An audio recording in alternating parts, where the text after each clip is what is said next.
إياك نعبد وإياك نستعين۔ اب یہاں سے کلام ایک رخ بدل رہا ہے۔ ابھی تک تو یہ غائبانہ انداز میں کلام ہو رہا ہے، اللہ سے خطاب نہیں آیا اس میں ابھی۔ الحمدللہ رب العالمین الرحمن الرحیم مالک یوم الدین۔ اب خطاب ہے ایاک نعبد و ایاک نستعین، ہم صرف تیری ہی بندگی کرتے ہیں اور کریں گے، اور ہم صرف تجھ ہی سے مدد مانگتے ہیں اور مانگیں گے۔ یہ ترجمہ میں کیوں کر رہا ہوں کہ یہ فعل مضارع ہے۔ عربی زبان میں فعل مضارع حال اور مستقبل دونوں کو کور کرتا ہے۔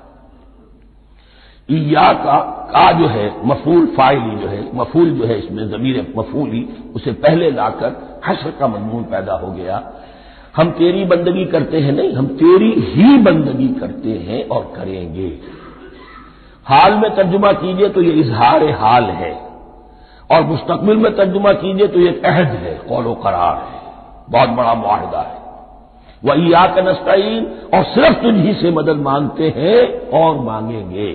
اس میں بھی حال کا ترجمہ اظہار حال، اللہ کرے کہ واقعی ہمارا حال وہی ہو۔